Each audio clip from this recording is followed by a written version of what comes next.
Un estado de shock no es algo que se produce únicamente cuando nos pasa algo malo, sino también cuando perdemos nuestra narrativa o nuestra historia, cuando nos desorientamos. Lo que nos mantiene orientados, alerta y a salvo del shock es nuestra historia. Una época de crisis como la que estamos viviendo es ideal para pensar en la historia, en la continuidad, en las raíces. Es un buen momento para situarnos en la historia de la lucha humana. La doctrina del shock.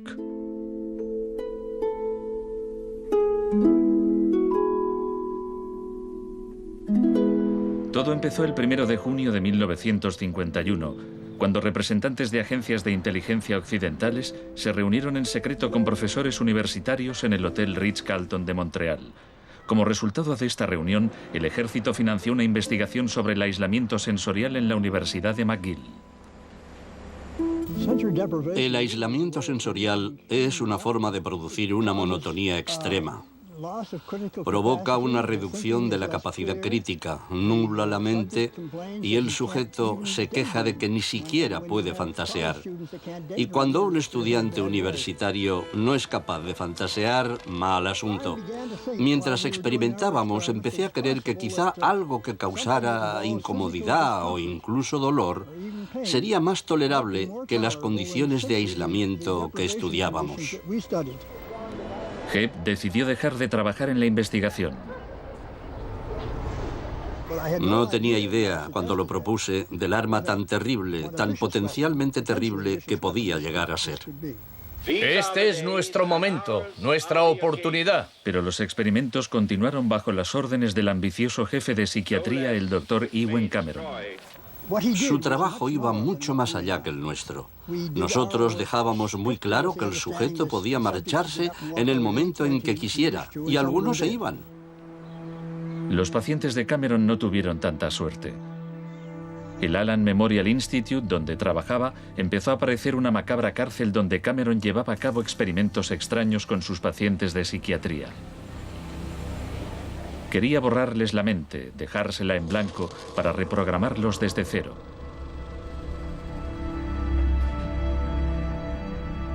Janine Huart, una joven madre de 4 hijos, padecía una depresión posparto. Me entraban escalofríos cuando me decían, mañana te toca tratamiento de electrochoque. Me estremecía, me daba mucho miedo.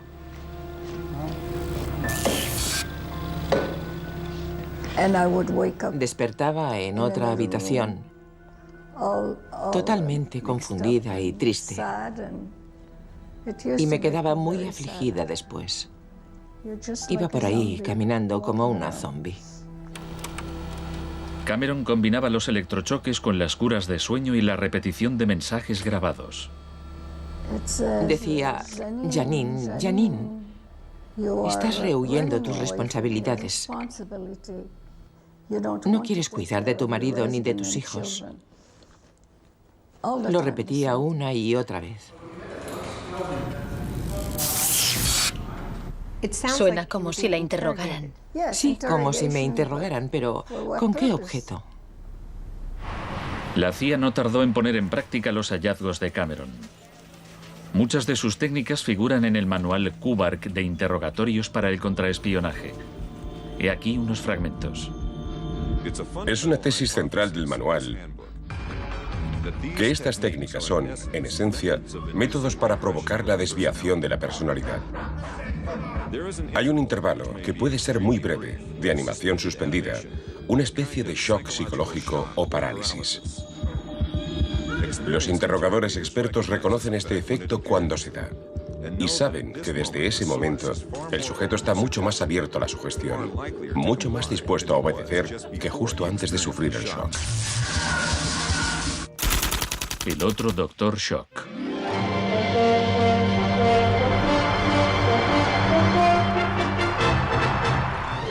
En la misma época en que Ewen Cameron realizaba sus experimentos en Montreal, un partidario de otro tipo de shock trabajaba no muy lejos de allí. Milton Friedman era profesor de economía en la Universidad de Chicago. Creía que la terapia de shock económico impulsaría a las sociedades a aceptar un capitalismo más puro y desregulado.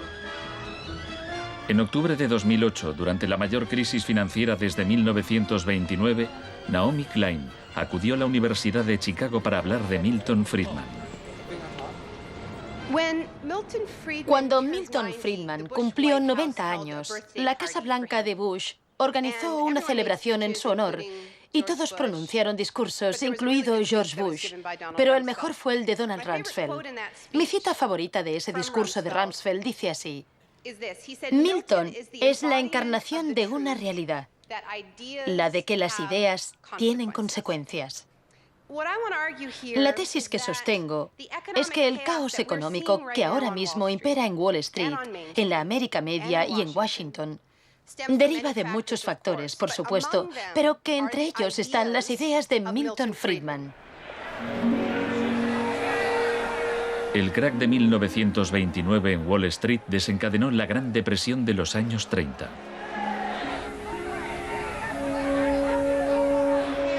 En la base de las tesis de Friedman estaba su oposición a la política del New Deal anunciada por el presidente Franklin Roosevelt en su discurso de investidura. Nuestra prioridad es conseguir que la gente tenga trabajo.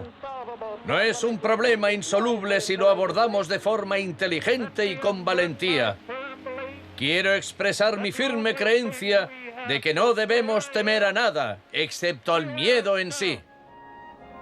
Influido por el economista John Maynard Keynes, Roosevelt puso en marcha un programa de empleo público para que la gente volviera a trabajar. Hoy la depresión no es más que un vago recuerdo. Millones de hombres y mujeres han encontrado trabajo y por consiguiente seguridad y esperanza. No fue tan sencillo. La depresión duró hasta la Segunda Guerra Mundial, pero después el Plan Marshall generalizó el modelo regulador e intervencionista de Keynes en Europa.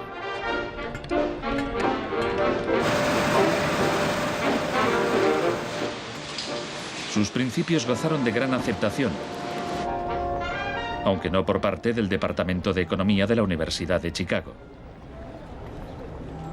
Milton Friedman, desde esta universidad, libró una guerra contra el New Deal.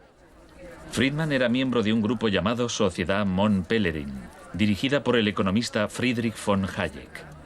Creían que si el gobierno dejaba de prestar servicios y de regular los mercados, los problemas de la economía se resolverían solos.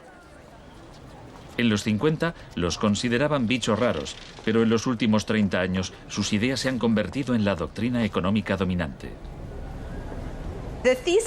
La tesis de la doctrina del shock es que nos han contado un cuento sobre cómo estas medidas radicales han triunfado en el mundo, que no se han propagado de la mano de la libertad y la democracia, sino que han requerido shocks, crisis y estados de emergencia. Milton Friedman entendía la utilidad de las crisis. Solo una crisis, real o percibida, produce auténticos cambios. Cuando esa crisis sobreviene, las medidas que se toman dependen de las ideas que flotan en el ambiente. Primera puesta a prueba: Chile. Fue en Chile donde los seguidores de Friedman aprendieron a explotar un shock o crisis a gran escala. Por lo general, los voceros del neoliberalismo, los publicistas oficiales, ni siquiera mencionan a Chile. Empiezan a contar la historia a partir de Thatcher y Reagan, porque eso queda mucho mejor. En los años 50 y 60, las medidas progresistas de desarrollo en Chile eran un modelo para la zona. El gobierno invertía en salud, educación e industria. Las empresas estadounidenses temían por sus inversiones. Como respuesta, el Departamento de Estado comenzó a becar a estudiantes de Chile y el resto de Sudamérica para que estudiaran economía de libre mercado con Milton Friedman.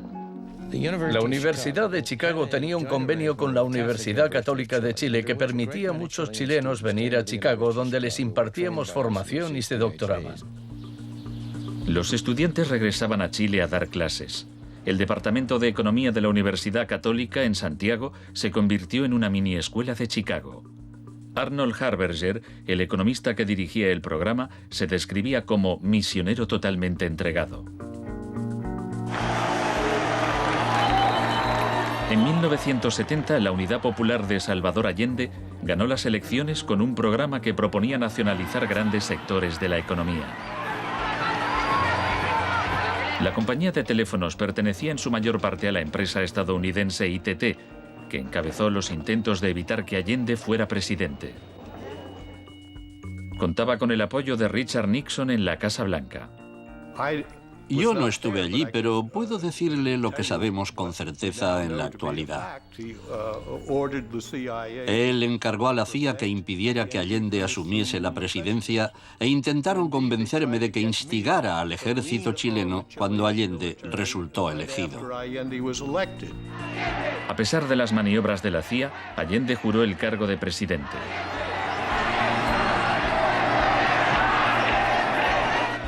Richard Nixon ordenó al director de la CIA que hiciera gritar a la economía. El señor Nixon es presidente de Estados Unidos y yo soy presidente de Chile. Yo no tendré un término despectivo contra el señor Nixon mientras el señor Nixon respete al presidente de Chile. Comenzó a fraguarse un golpe militar. Los Chicago Boys chilenos se pusieron a trabajar en un programa económico de 500 páginas llamado El Ladrillo. Con dinero de Estados Unidos se hizo todo lo posible por desestabilizar la economía.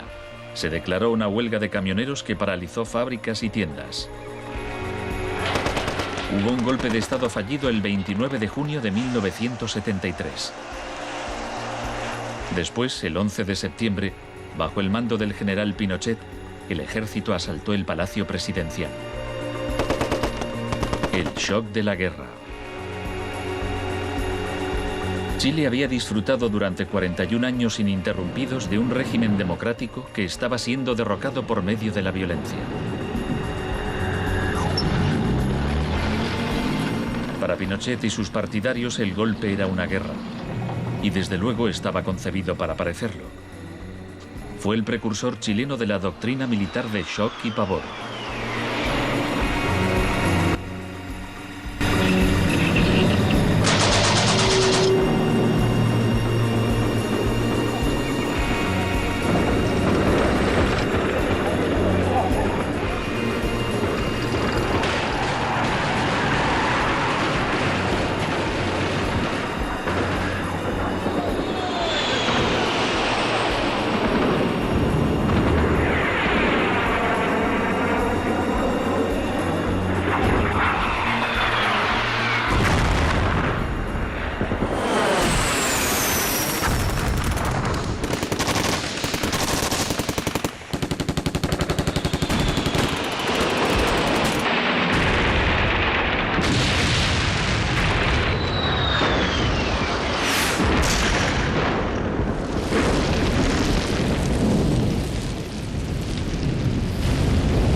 Fuerzas Armadas y de Orden, solo bajo la inspiración patriótica de sacar al país del caos que en forma aguda lo estaba precipitando el gobierno marxista de Salvador Allende.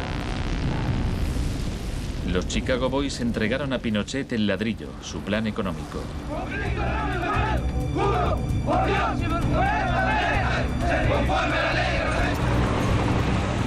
Los días siguientes, más de 13.000 opositores fueron detenidos y encarcelados.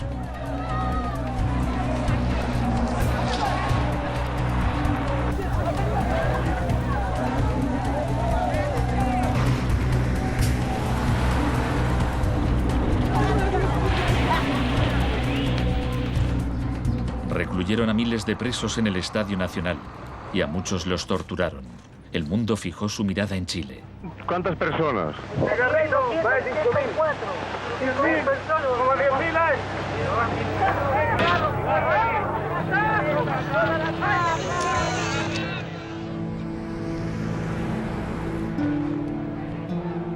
A principios de noviembre liberaron a 5.000 presos. A los 900 que quedaron los trasladaron a otros centros de detención.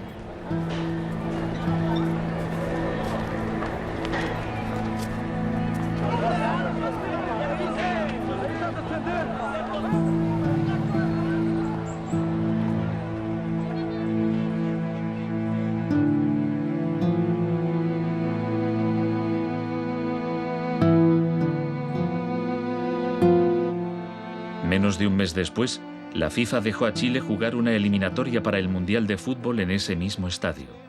Su rival, la Unión Soviética, se negó a jugar allí, así que se permitió a Chile marcar en portería vacía y clasificarse para el Mundial de 1974. Porque fueron tocando sin adversario hasta el otro lado. El shock económico. Aprovechando el estado de shock de la población, Pinochet impuso las medidas recomendadas por los Chicago Boys, suprimió el control de precios, privatizó empresas estatales, eliminó aranceles de importación y redujo el gasto público. Más tarde, Friedman reconoció abiertamente la importancia del experimento chileno. Se trataba del primer caso en que un avance hacia el comunismo daba paso a un avance hacia el libre mercado. No dio resultado. Al cabo de un año había una inflación del 375% anual, la más alta del mundo. Así que en marzo de 1975, Arnold Harberger y Milton Friedman volaron a Santiago. Empleó una expresión que nunca se había utilizado en el contexto de una crisis económica mundial. Exigió un tratamiento de shock. Dijo que él era como un médico que iba a ayudar a un país asolado por una epidemia y simplemente recetaba el remedio. Friedman escribió que el general Pinochet se mostraba receptivo a la idea de un tratamiento de shock, aunque era evidente que le preocupaba el paro temporal que podía causar.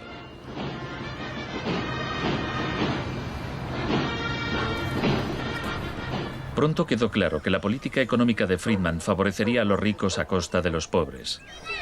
Se calculaba que una familia que intentara subsistir con el salario mínimo tendría que gastar el 74% de sus ingresos en pan. Viajar en autobús o beber leche se había convertido en un lujo. Pinochet acabó con la distribución gratuita de leche en las escuelas, disposición similar a la polémica medida que había tomado la joven ministra de Educación británica que más tarde sería su amiga. ¿Me siento aquí? Gracias. Muchas gracias. Para poder imponer estas políticas económicas, había que sembrar el miedo hacia un enemigo. Tampoco creo yo que se haya triunfado totalmente sobre el marxismo. El marxismo es como un fantasma. Cuesta mucho tomarlo. Mejor dicho, no se puede tomar.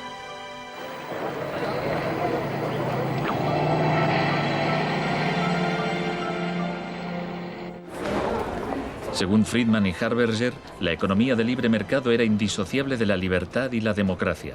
Pero en Chile, donde sus ideas se estaban aplicando en el contexto de una dictadura militar, no era así.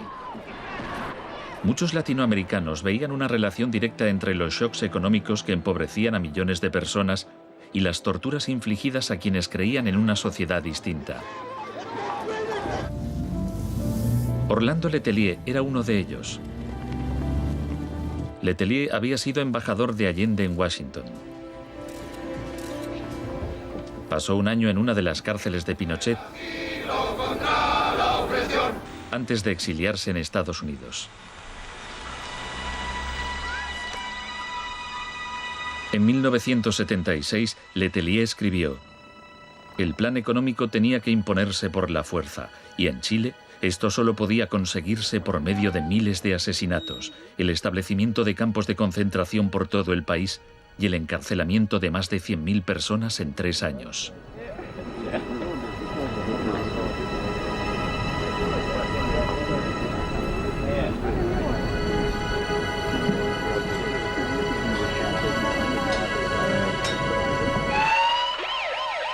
Antes de que pasara un mes, Letelier murió en un atentado con coche bomba.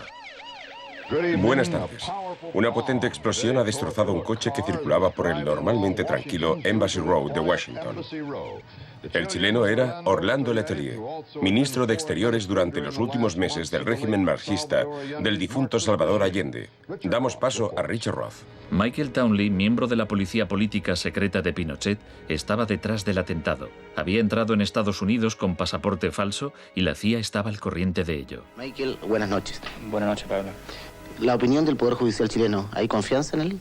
Mire, yo confío plenamente en la justicia chilena, como patriota y luchador antimarxista y juntista por sobre todas las cosas. Pese a su confianza, Townley fue extraditado a Estados Unidos y condenado por el asesinato de Letelier. Pinochet gobernó Chile como dictador durante 17 años, pero en una entrevista en que se sinceraba, Harberger seguía negándolo. Un gobierno represivo no puede durar mucho tiempo en el marco de un sistema de auténtica libertad económica. El año del asesinato de Orlando Letelier se le concedió a Friedman el Premio Nobel de Economía. Saben, tienen una idea totalmente deformada de lo que pasó. Les explicaré un par de cosas. En primer lugar, universidades chilenas me ofrecieron 2 títulos honoríficos antes de que yo viajara allí. Rehusé aceptarlos porque dichas universidades se financiaban en parte con fondos públicos y yo no quería dar en ningún caso la impresión de que apoyaba el régimen político de Chile. No soy representante de Chile, no soy asesor de Chile, ni tengo responsabilidades para con el gobierno de Chile.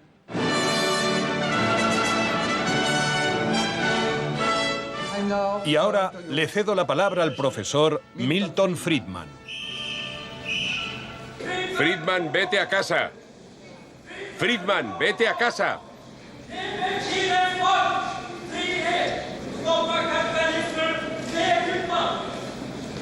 Lamento este incidente. Podría haber sido peor.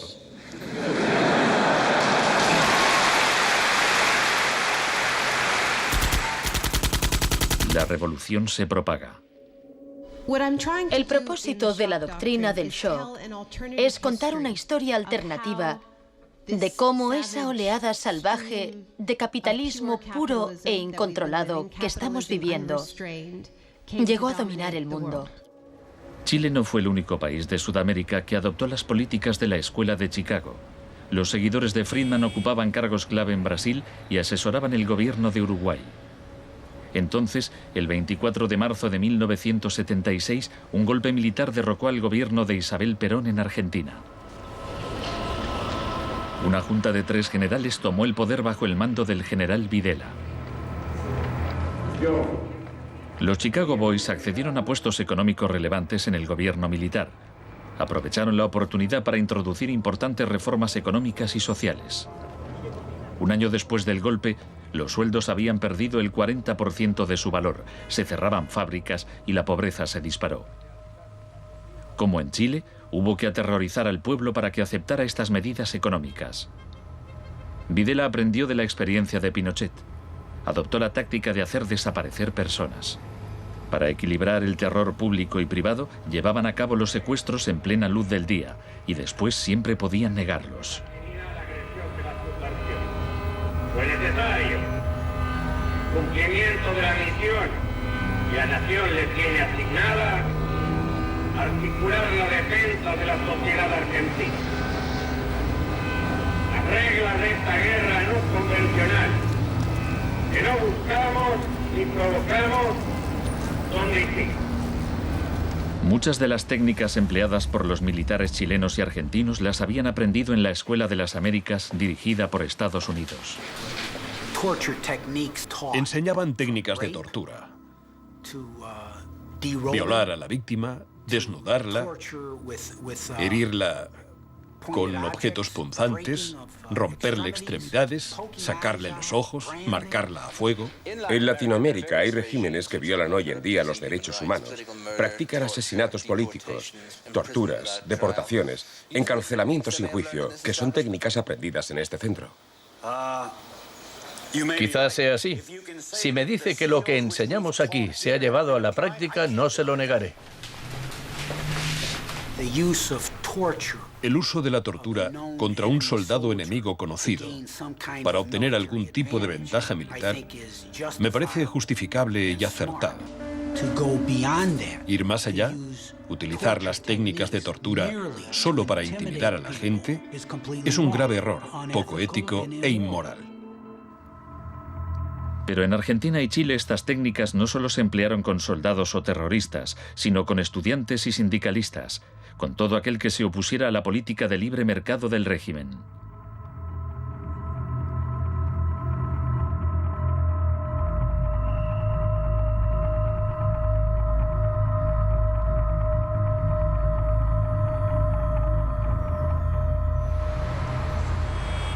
En 1978, la Junta de Argentina fue anfitriona del Mundial de Fútbol. La final se jugó en un estadio que estaba aproximadamente a 1 kilómetro del mayor centro de detención del país, donde había miles de presos en cámaras de tortura. Decir que con los goles, con el grito de gol, se tapaba la voz de los secuestrados, los gritos de los secuestrados, era una realidad. Organización extraordinaria, miles y miles de banderas, miles y miles de gargantas enronquecidas, 25 millones de argentinos que tienen un solo color, el celeste y blanco. El fútbol ha hecho el milagro del país, de este maíz maravilloso que nos siguen atacando a aquellos que... Argentina llevó su régimen de terror un paso más lejos que Chile. Entre los desaparecidos había cientos de mujeres embarazadas a quienes les permitieron dar a luz antes de asesinarlas. De todas aquellas mujeres que estaban embarazadas, les permitieron tener a sus hijos para una vez que nacieran, sacárselos. Y eso sucedió con 500. Yo soy uno de esos 500. Esos niños, muchos de los cuales fueron criados por familias afines al ejército, eran un escalofriante recordatorio del proyecto de la Junta de rehacer toda la sociedad.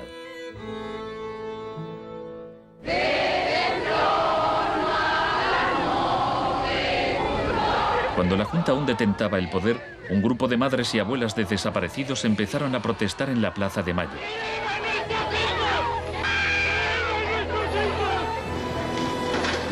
Como detectives buscaron a los niños perdidos.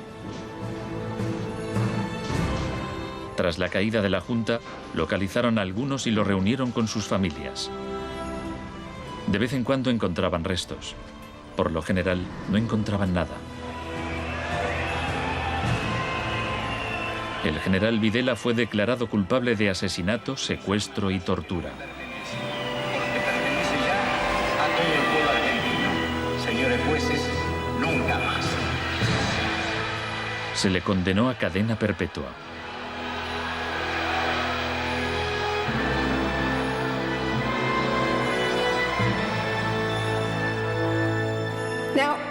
Estos primeros experimentos en Latinoamérica plantearon a Friedman y a sus acólitos un serio problema ideológico.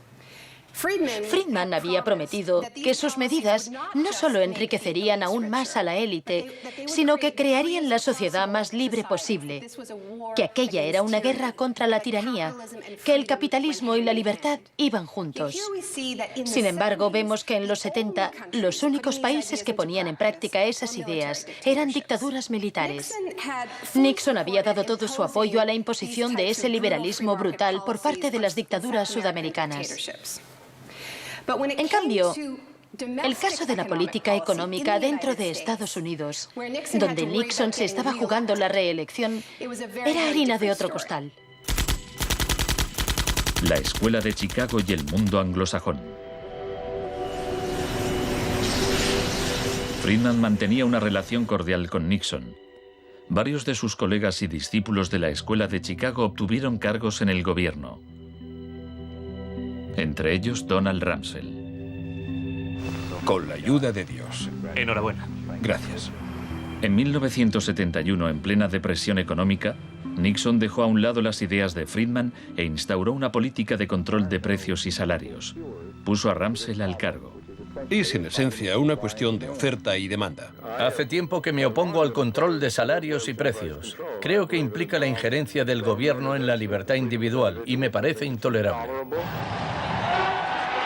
La política keynesiana tuvo éxito y Nixon salió reelegido con una victoria aplastante. Fue un duro golpe para Friedman. Más tarde, en 1979, Margaret Thatcher fue elegida primera ministra en Gran Bretaña.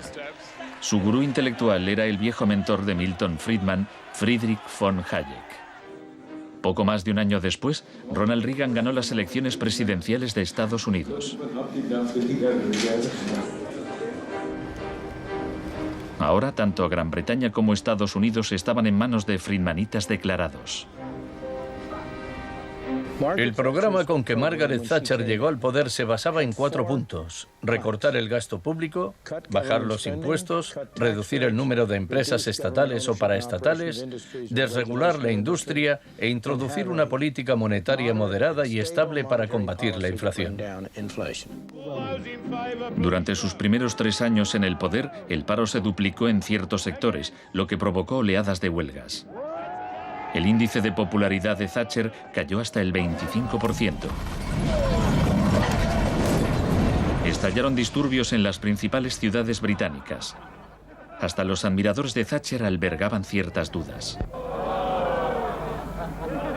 Los resultados económicos de la administración Thatcher son desiguales.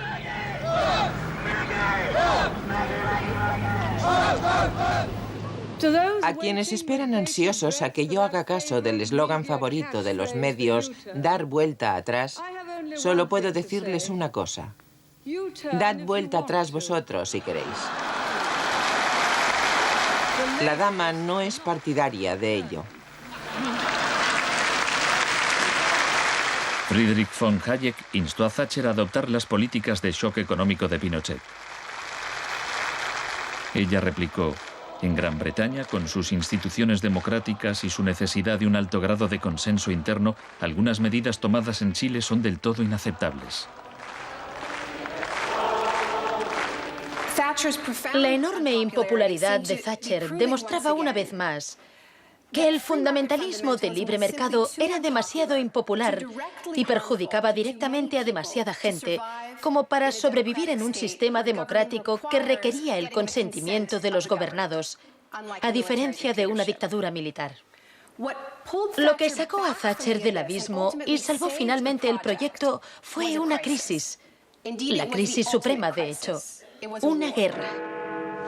Estamos aquí porque, por primera vez en muchos años, un territorio de soberanía británica ha sido invadido por un país extranjero. El gobierno ha decidido que un importante destacamento zarpe en cuanto se hayan ultimado todos los preparativos. El acorazado Invincible irá en cabeza. La mayoría de los británicos ni siquiera había oído hablar de las Malvinas, pero cuando Argentina invadió el pequeño archipiélago a miles de kilómetros de distancia, en el Atlántico Sur, Thatcher aprovechó la ocasión para hacer honor al apodo Dama de Hierro. Caballeros, me dicen que la bandera blanca ondea sobre Stanley. La guerra terminó menos de 3 meses después. Cuando las tropas regresaron al Reino Unido, las celebraciones patrióticas inundaron el país. Thatcher ganó las elecciones de 1983 por amplia mayoría. Esto le permitiría aplicar una forma de terapia de shock económico como la impuesta en Chile.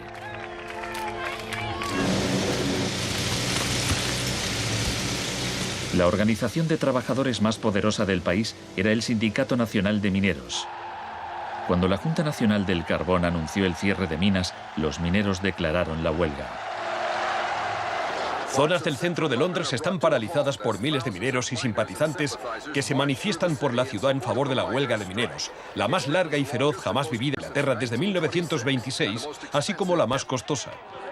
La huelga duró casi un año.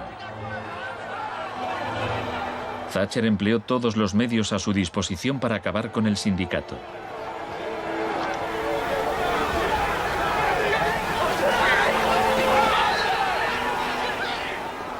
Al final, los mineros fueron derrotados. Thatcher aprovechó esta victoria para implantar la revolución de la Escuela de Chicago en su país. Una serie de anuncios vistosos promocionaba un programa de privatizaciones masivas. Thatcher vendió la industria del acero, el agua, la electricidad, el gas, el teléfono, aerolíneas, el petróleo. Privatizó las viviendas públicas. Salieron a concurso los servicios municipales. En 1986 se desregularon los servicios financieros y la banca. Se le llamó el Big Bang. No hace falta que le recuerde a ninguno de los presentes que el Big Bang es solo el principio. En el Reino Unido, antes de Thatcher, un gerente general ganaba 10 veces más que el empleado medio. En 2007 ganaba más de 100 veces más.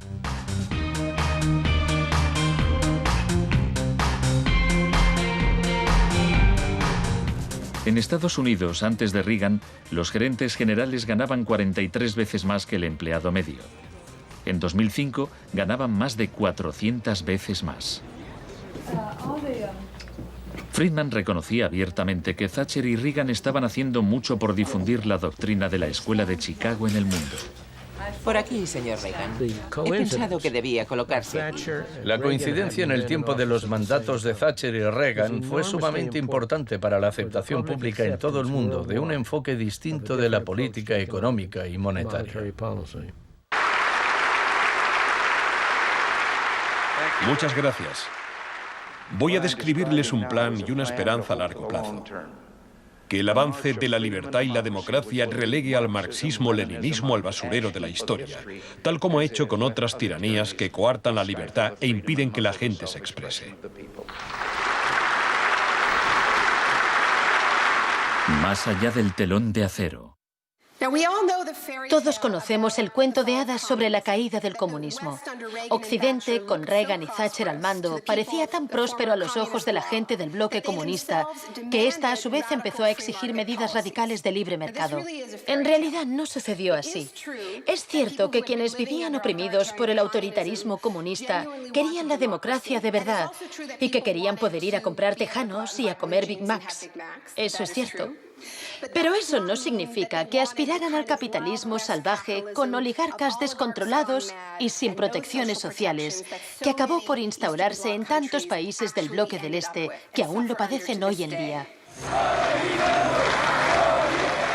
Thatcher había hecho lo posible por socavar el poder de los sindicatos en el Reino Unido, pero en 1988 viajó a Polonia para ofrecerle su apoyo al sindicato Solidaridad. Se trata del proceso para pasar de donde están ahora a donde quieren estar. Como consecuencia de las huelgas en Polonia, se permitió a Solidaridad participar en las elecciones de junio de 1989, lo que a su vez desencadenó oleadas de manifestaciones en toda Europa del Este.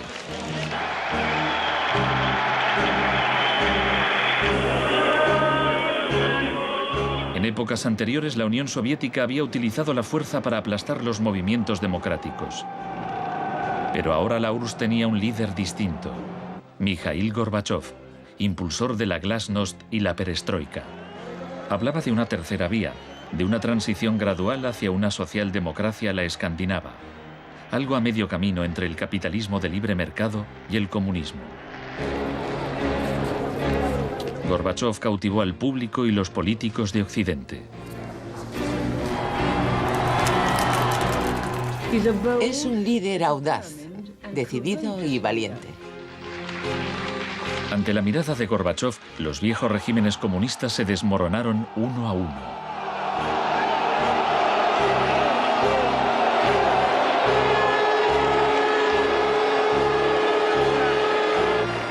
A finales de año, el símbolo más famoso de la división de Europa fue derribado.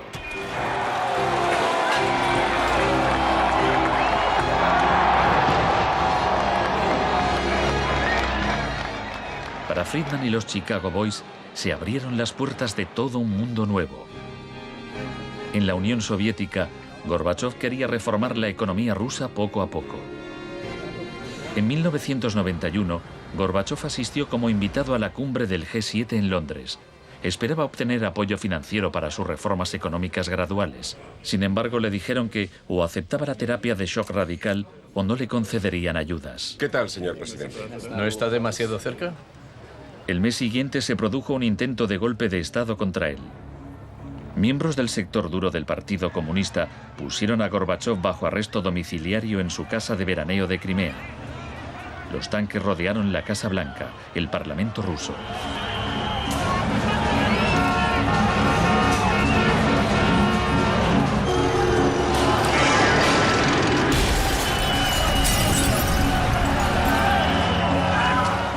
En el caos de los enfrentamientos callejeros, era evidente que, para reforzar su posición, el sector duro debía recurrir a la violencia. Estos choques entre el pueblo y las fuerzas del orden son algo nunca visto desde los tiempos lejanos de la Revolución Rusa. Hoy, cuando amanecía sobre un mar de escombros, empezaba a quedar claro que el golpe se estaba desmoronando. El edificio del Parlamento ruso estaba a salvo. El ejército no había intervenido. Y en el interior, Yeltsin tenía más poder que nunca.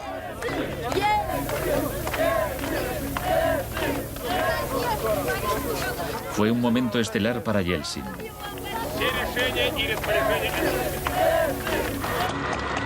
Gorbachov fue puesto en libertad y regresó a Moscú, pero había perdido buena parte del poder.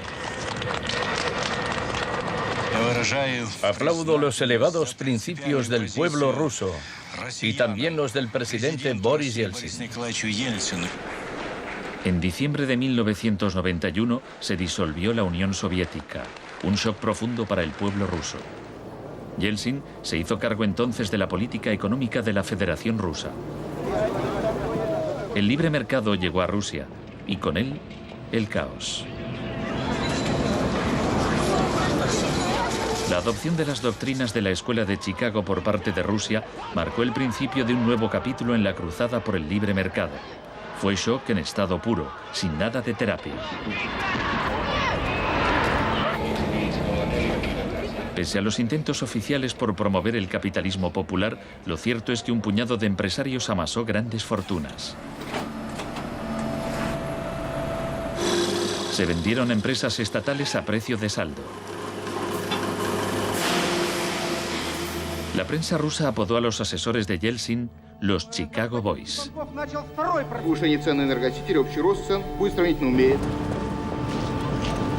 Gracias a la terapia de shock de Yeltsin, en 1992 los rusos consumían un 40% menos que en 1991. Un tercio de la población había caído en la pobreza y la gente tardaba meses en cobrar su sueldo. Según las predicciones de un experto, 140 millones de rusos pronto vivirán bajo el umbral de la pobreza. La corrupción era generalizada y el crimen organizado se disparó. Moscú se convirtió en el nuevo salvaje oeste.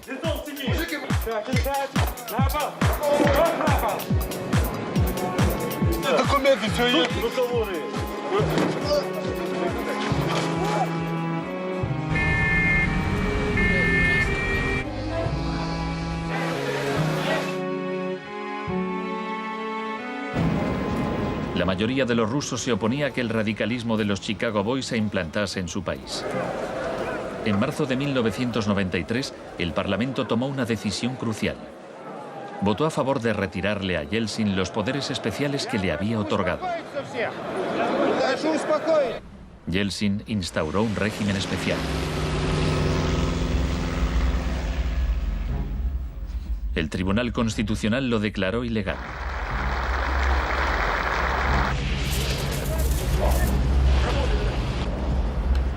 El 21 de septiembre, Yeltsin, al estilo Pinochet, disolvió el Parlamento. A partir de hoy quedan suspendidas las funciones legislativas, administrativas y de control del Parlamento de la Federación Rusa. Occidente puso su influencia al servicio de Yeltsin.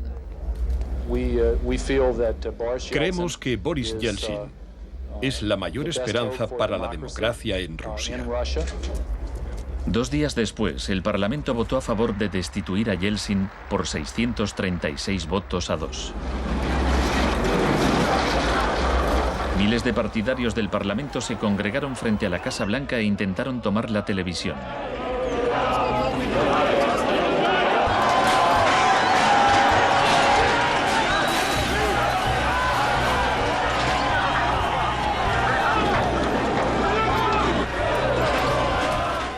Parecía que los defensores del Parlamento iban ganando. Yeltsin voló de regreso a Moscú de su casa vacacional. Esa noche, 100 manifestantes murieron en los enfrentamientos con las fuerzas de Yeltsin.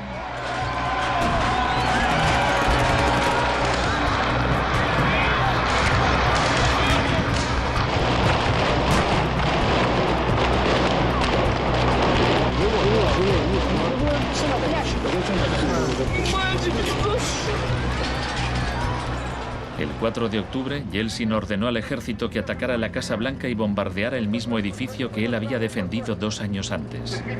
¿No lo entendéis? ¡Son asesinos!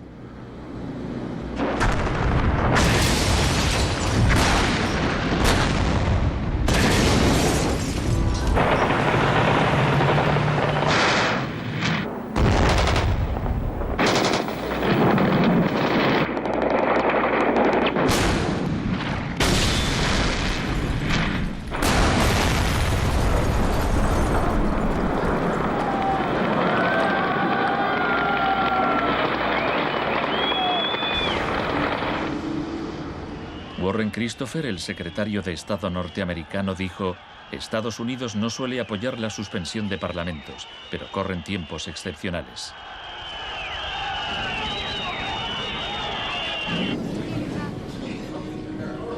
Yeltsin había conseguido el poder absoluto. Asesorado por sus Chicago Boys, practicó un capitalismo de amigotes. Se pusieron a la venta más industrias estatales, y así nació una nueva clase de empresarios multimillonarios con influencia política, los oligarcas. En 1998, el 80% de las granjas rusas estaba en quiebra y 70.000 fábricas estatales habían cerrado. En 8 años, el número de pobres había aumentado en 72 millones, mientras Moscú pasaba a ser la ciudad del mundo con más multimillonarios.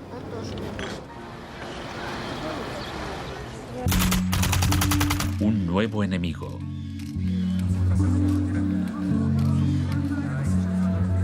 Buenas tardes, gracias por venir. Es un honor para mí anunciarles que voy a proponer a Donald Rumsfeld como secretario de Defensa. Estoy deseando servir de nuevo a mi país. Rumsfeld ya había sido secretario de Defensa en el gobierno de Gerald Ford. En ese entonces, el enemigo a temer era la Unión Soviética. No afirmo que nos estén invadiendo los rusos, sino sus tendencias. No digo que midan 3 metros, sino que medían 1,60 m, ahora 1,80 m y siguen creciendo. Ahora había un nuevo enemigo más cerca de casa. El 10 de septiembre de 2001, Rumsfeld expuso en un discurso sus planes para privatizar parte del ejército de Estados Unidos. Milton Friedman se habría sentido orgulloso. Decía: hoy hablaré de un adversario que representa una amenaza, una grave amenaza para la seguridad de Estados Unidos. Dicho adversario es uno de los últimos bastiones de la planificación central. Gobierna a golpe de planes quinquenales. Podría parecer que este adversario es la antigua Unión Soviética, pero ese enemigo ya no existe. Tenemos a este adversario mucho más cerca. Es la burocracia del Pentágono. Hoy le declaramos la guerra a la burocracia. Al día siguiente, el vuelo 77 de American Airlines se estrelló en el Pentágono y mató a 184 personas.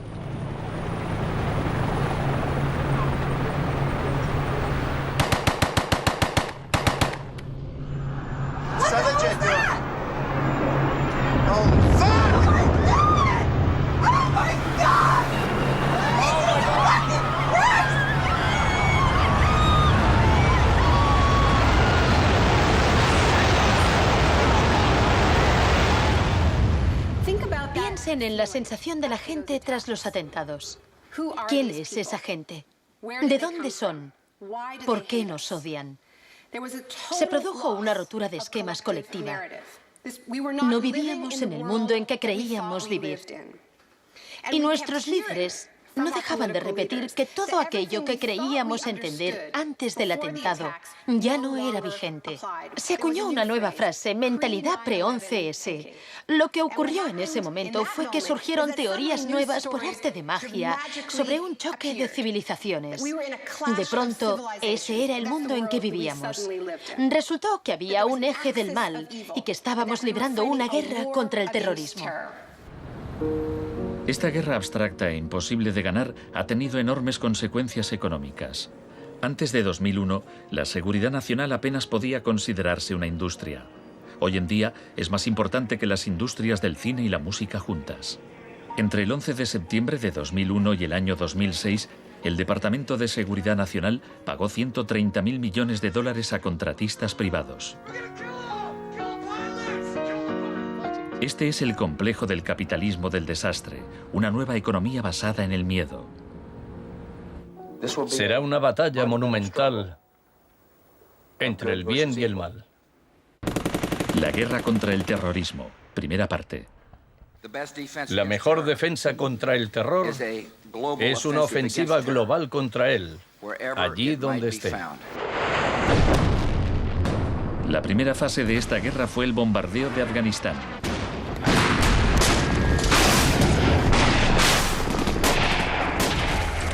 El gobierno talibán fue derrocado rápidamente. La posguerra resultó más complicada. Nuestra lucha contra el terrorismo empezó en Afganistán, pero no acaba allí. Buscamos sobre todo detenidos que nos sirvan para extraerles información.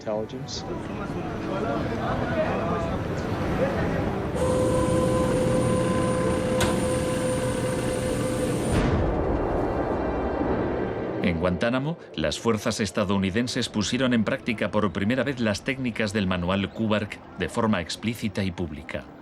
Oficialmente aprobadas por la Casa Blanca, fueron mostradas abiertamente por televisión en todo el mundo. El aislamiento, tanto físico como psicológico, debe mantenerse desde el instante de la captura. La capacidad de resistir se ve reducida por la desorientación. Los presos deben guardar silencio en todo momento y jamás se les debe permitir hablar entre sí. 3 de los presos, Asif Iqbal, Rual Ahmed y Shafiq Rasul, eran de Tipton, Inglaterra. Pasaron más de 2 años en Guantánamo antes de que los liberasen sin cargos. No te dejaban hablar con nadie, ni hacer nada, ni estar de pie. Te obligaban a pasarte todo el rato ahí sentado. Yo pensaba, ¿qué demonios está pasando? ¿Dónde estoy? ¿Pasaremos aquí el resto de nuestra vida? ¿Podremos regresar a casa, volver a ver a nuestra familia? De los 779 presos retenidos en la bahía de Guantánamo, solo 3 han sido condenados por algún delito.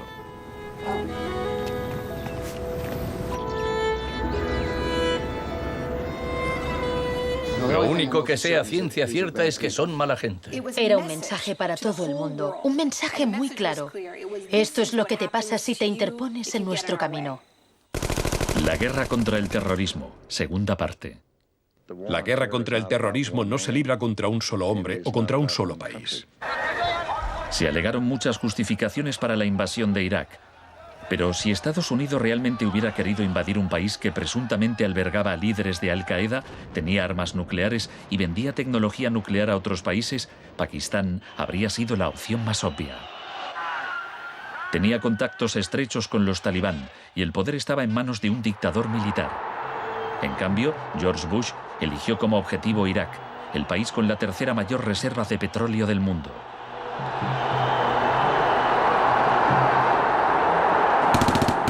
La guerra como tortura de masas. Los planes de guerra del Departamento de Defensa no son como los de la Guerra del Golfo. Están más en la línea de la invasión de Panamá de 1989. Según ha podido saber la CBS, se iniciará en el llamado Día A con A de ataques aéreos, ataques tan devastadores que hará que los soldados de Saddam no puedan ni quieran oponer resistencia. La idea es que el bombardeo sea tan intenso que produzca, en palabras textuales, shock y pavor. Si el Pentágono se ciña a su plan de guerra actual, en un día de marzo, la aviación y la armada lanzarán entre 300 y 400 misiles de crucero contra objetivos en Irak, más que en los 40 días que duró la primera guerra del Golfo. Será un ataque de una magnitud nunca antes vista, nunca antes prevista.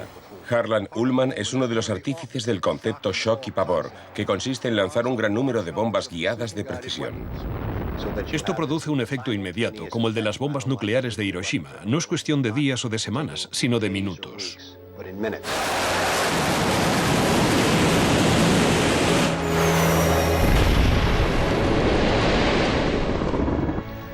Además, paralizas la ciudad, es decir, la dejas sin energía ni agua y lanzas una campaña implacable de desgaste, de modo que al cabo de 2, 3, 4 o 5 días, ellos quedan agotados física, emocional y psicológicamente.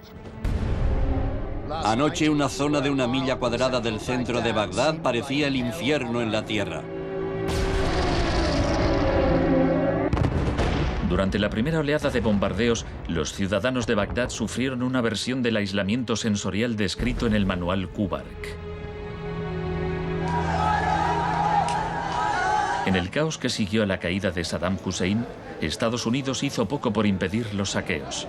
Algunos cargos del gobierno incluso los consideraban un punto de partida para desmantelar el Estado iraquí.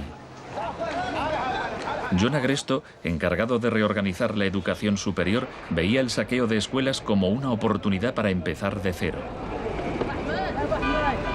De hecho, antes de las sanciones, Irak tenía el mejor sistema educativo de la región y una tasa de alfabetización del 89%. En cambio, en Nuevo México, estado natal de Agresto, el 46% de los ciudadanos eran analfabetos funcionales.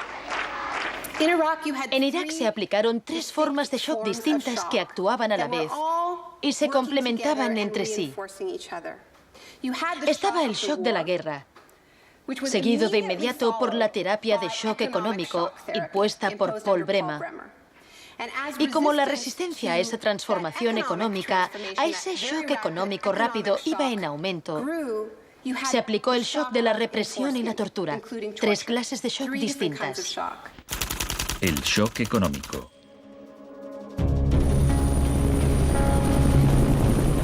En mayo de 2003, Paul Bremer fue nombrado enviado presidencial de Estados Unidos a Irak. 2 semanas después de su llegada, declaró el país listo para los negocios. Creemos que la coalición cuenta con una autoridad lo bastante amplia para decidir el rumbo de la economía iraquí. Bremer sabía poco sobre Irak, pero mucho sobre el capitalismo del desastre. Había fundado la Crisis Consulting Practice en los inicios del boom de la seguridad nacional. Hoy es un día muy importante en Bagdad.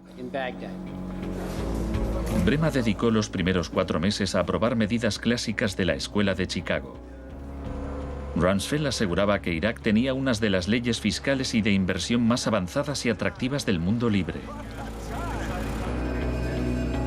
Una de las primeras disposiciones de Bremer fue despedir a 500.000 empleados públicos. Se trataba en parte de un acto de desbaazificación, pero reducir el gobierno era también algo muy friedmanita. Se prometieron fondos para la reconstrucción. Nuestra inversión en el futuro de Afganistán e Irak es el mayor compromiso de estas características desde el Plan Marshall. En realidad, era justo lo contrario. Mientras que el fin del Plan Marshall era impulsar la industria europea, la ayuda a Irak se invirtió en empresas de Estados Unidos. Los pocos iraquíes que consiguieron empleo estaban al final de una serie de subcontratistas. Creative Associates se hizo con contratos por valor de $100 millones para esbozar el programa de estudios e imprimir libros de texto para el sistema educativo. La consultora en gestión y tecnología Bearing Point obtuvo contratos por valor de $240 millones para implantar un sistema de libre mercado en Irak. RTI, con sede en Carolina del Norte, logró contratos por $466 millones para asesorar sobre la instauración de la democracia en Irak. Y a Halliburton se le adjudicaron contratos de coste más incentivos por $20.000 millones. Parsons recibió $186 millones para construir 142 clínicas sanitarias. Solo se terminaron 6. El suministro básico de electricidad y agua apenas mejoró, pese a los miles de millones que se gastaron durante los primeros 4 años. Vamos a triunfar aquí y cuando lo consigamos habremos hecho algo importante, no solo para 25 millones de iraquíes, sino para favorecer los intereses occidentales en la región. Hasta los nuevos billetes iraquíes se imprimían en el extranjero. Les mostraré un ejemplo de estos billetes. Estados Unidos incluso llegó a pagar a empresas privadas para que supervisaran a las empresas privadas que habían logrado contratos.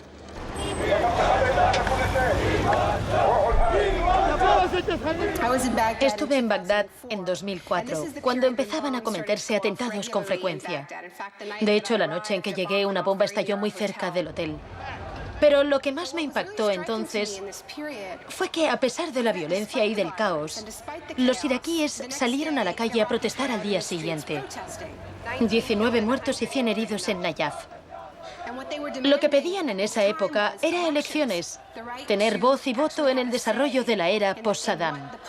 En los primeros días de la ocupación, las protestas eran pacíficas, pero a medida que pasaba el tiempo, como las protestas no daban resultado, cada vez más iraquíes se unían a la resistencia armada.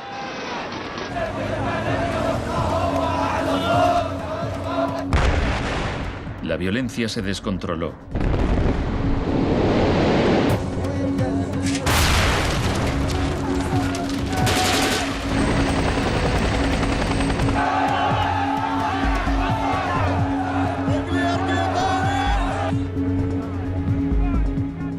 Como había ocurrido en Sudamérica 3 décadas antes, se dejaban cuerpos en la cuneta a modo de advertencia. Eran los desaparecidos de Irak.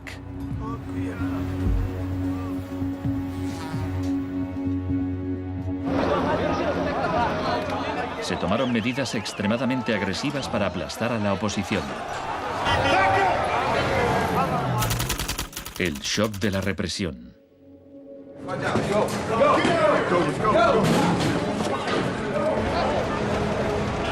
Durante los primeros 3 años y medio de la ocupación, se capturó a 61.500 iraquíes. En la primavera de 2007, 19.000 seguían detenidos. En prisión los interrogaban con técnicas derivadas de las que ideó la CIA, basándose en los experimentos realizados por Ewen Cameron en los años 50.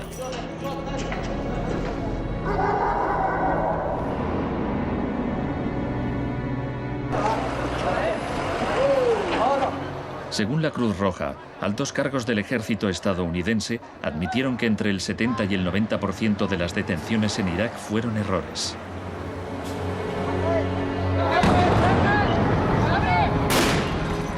Aunque el caos que reina en el país parezca un fracaso de la terapia de shock, en Irak el capitalismo del desastre ha florecido. El desastre en sí era una buena oportunidad para hacer negocio.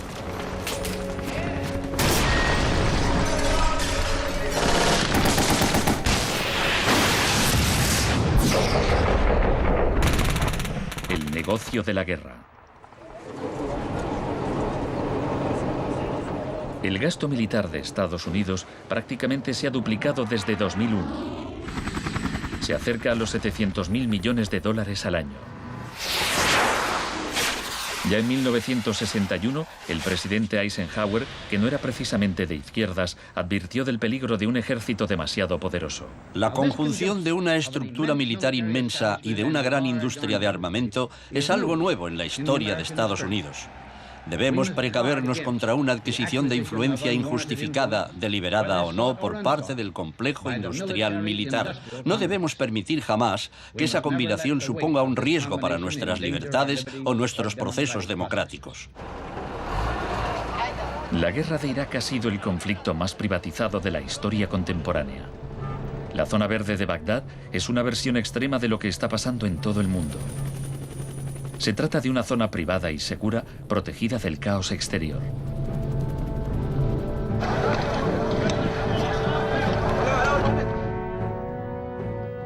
En 1991, durante la Primera Guerra del Golfo, por cada 100 soldados había un contratista militar.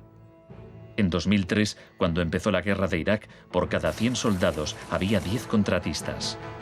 En 2006, por cada 100 soldados había 33 contratistas.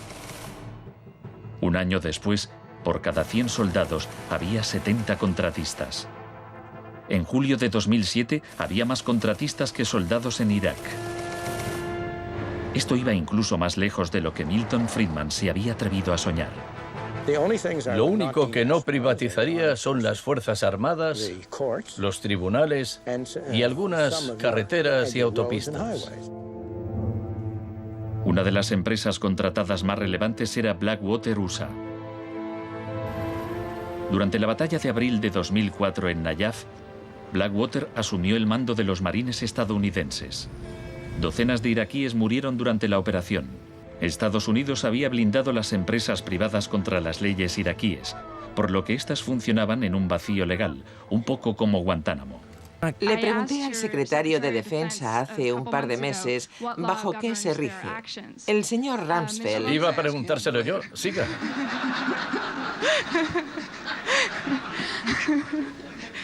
¡Socorro! Iba... Del mismo modo que la terapia de shock de Cameron dejaba a los pacientes confundidos y deshechos, los múltiples shocks infligidos a Irak redujeron al país a un estado de anarquía y violencia sectaria. En la época en que ejecutaron a Saddam, en 2006, morían 1000 iraquíes por semana.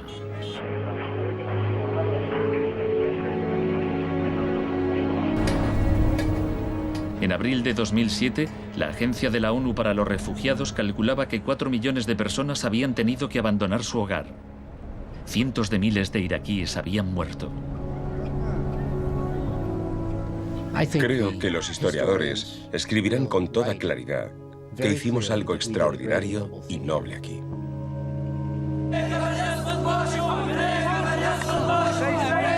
Esta es una manifestación contra el terrorismo americano.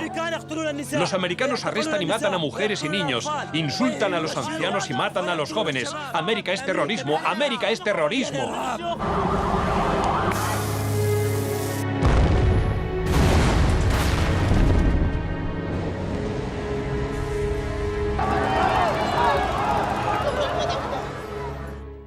Un mundo de zonas verdes y rojas.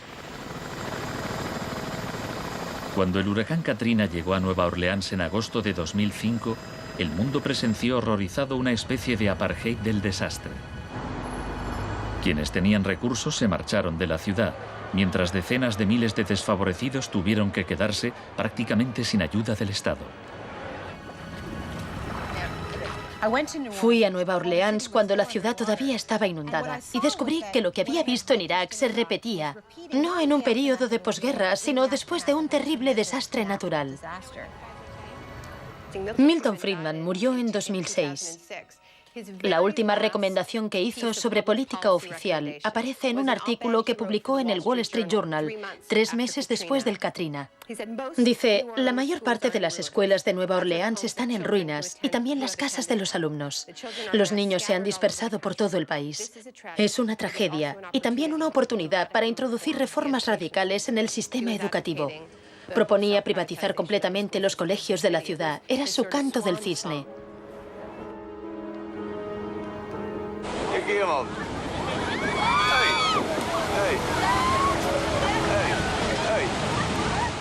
Fui testigo de un proceso similar en Sri Lanka, en los días que siguieron al tsunami de 2004. A gente que había vivido en la costa desde hacía generaciones se le impidió volver a fin de poder privatizar los terrenos y venderlos a hoteles de lujo.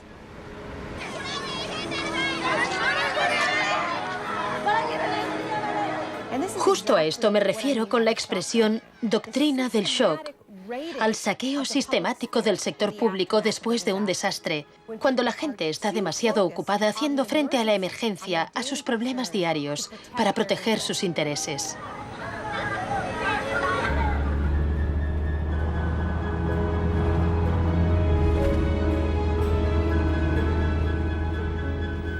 Tal vez el primer acto de resistencia sea negarnos a impedir que borren la memoria colectiva.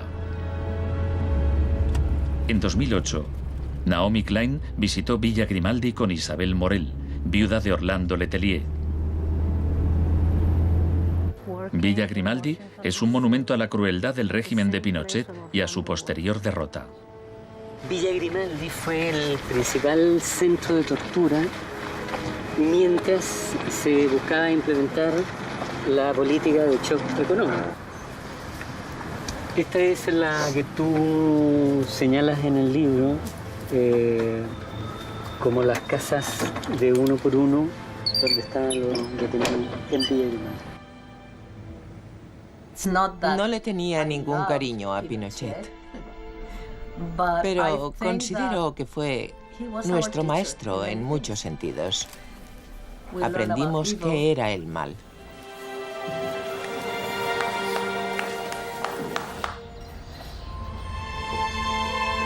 En 1988, Pinochet fue detenido cuando se encontraba en Londres. su vieja aliada, Margaret Thatcher, permaneció a su lado. Sé lo mucho que le debemos.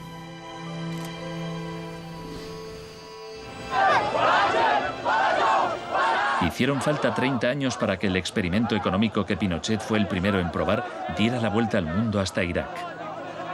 Aún así, las similitudes entre pasado y presente son asombrosas. Entre los campos de concentración de Pinochet y el centro de detención de Bush en Guantánamo.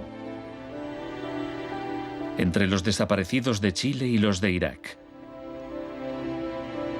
Entre los experimentos de Ewen Cameron y las torturas infligidas a los presos de Abu Ghraib. Ha llegado nuestro momento, nuestra ocasión. Borró todo el pasado. Por eso aplicaba electrochoques. Borraba el pasado del paciente e implantaba ideas nuevas. Pero Janine resistió. En 1988, la CIA accedió a indemnizar a Janine y a otras víctimas de los experimentos de Ewen Cameron. Janine, ¿estás orgullosa de que, aunque intentaron hundirte, tú has luchado con todas tus fuerzas y has vencido? En cierto modo, sí. En cierto modo. Porque creo que todavía me queda una pizca de fuerza de voluntad. Es muy difícil luchar contra un gobierno. La gente me decía: Janine, no puedes luchar contra el gobierno, no te das cuenta, son muy poderosos. Pero yo tenía fe en que ganaría. El fin de una era. Los mercados no regulados son volátiles por naturaleza. Las burbujas se inflan y al final estallan inevitablemente. Tras la desregulación del Big Bang, en los 80, se han producido varios shocks económicos. En 1987 hubo un lunes negro. Los mercados se desplomaron de forma espectacular. Fue el mayor derrumbe porcentual ocurrido en un mismo día en la historia de la bolsa. En 1992 hubo un miércoles negro cuando los especuladores de divisas hicieron fortunas apostando contra la libra. En 1997 estalló la crisis asiática. En un año, 600.000 millones de dólares se perdieron en las bolsas de Asia.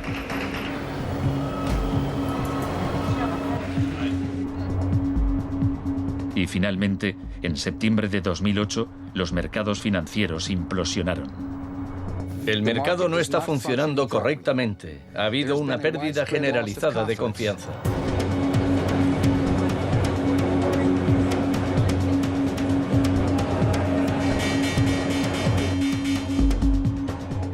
El 15 de septiembre, Lehman Brothers se acogió al capítulo 11 de la ley de quiebras. Solo una semana después, se anunció que los empleados de sus oficinas en Nueva York cobrarían 2.500 millones de dólares en primas. Se calcula que empresas de Wall Street pagaron 18.400 millones en primas el año del crack. Pese al torrente de retórica populista de quienes dicen plantar cara a los peces gordos y defender a los ciudadanos sencillos y no a Wall Street, nos encontramos ante una transferencia de riqueza de proporciones incalculables. Se está transfiriendo riqueza del sector público, de las manos del gobierno, que la ha recaudado de la gente de a pie en forma de impuestos, a manos de las empresas y los individuos más ricos del mundo. Huelga decir que son los mismos individuos y empresas responsables de la crisis. Nos encontramos en medio de un tsunami crediticio imprevisible. He encontrado un fallo cuyo alcance y duración ignoro, pero es algo que me tiene muy inquieto.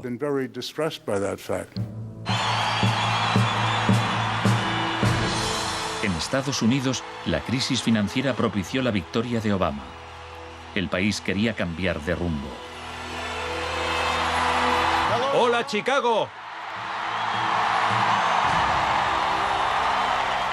Esta crisis está claramente considerada por casi todo el mundo un resultado directo de esta ideología concreta de la desregularización y la privatización. La magnitud de la crisis abre una puerta a la esperanza. La doctrina del shock, como estrategia, solo funciona si no sabemos que existe. Lo que me parece más esperanzador de la crisis económica actual es que esta táctica se está desgastando, pues el factor sorpresa ha desaparecido. Los tenemos calados y ya no nos engañan. Nos estamos volviendo a prueba de shocks. La última vez que el mundo sufrió una crisis financiera tan grave como esta, la gente abrazó las medidas keynesianas del New Deal. Quiero expresar mi firme creencia de que no debemos temer a nada, excepto el miedo mismo. Más de 1 millón de personas se desplazó a Washington para asistir al discurso de investidura de Obama. Muchos periodistas lo compararon con Franklin Roosevelt. Últimamente se han trazado muchos paralelismos entre Obama y Franklin Delano Roosevelt. Así que hablaré un poco de este último.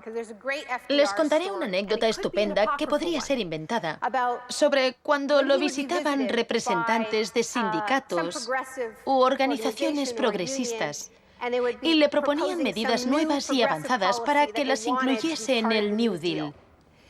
Él los escuchaba con atención y al final decía: ahora salid ahí fuera y obligadme a hacerlo. Y ellos así lo hacían. En 1937, año clave para el New Deal, ¿saben cuántas huelgas se declararon en Estados Unidos? 4.740 huelgas que duraban un promedio de 20 días. ¿Saben cuántas huelgas hubo en 2007? 2. 21.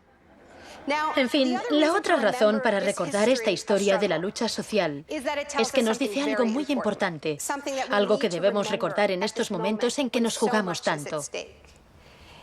Nos enseña que si queremos políticas contra la crisis que hagan de este mundo un sitio más sano, justo y pacífico, tendremos que salir ahí fuera y obligarlos.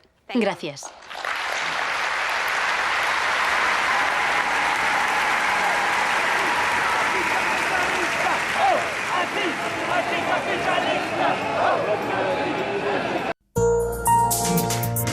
Volvemos en 2 minutos.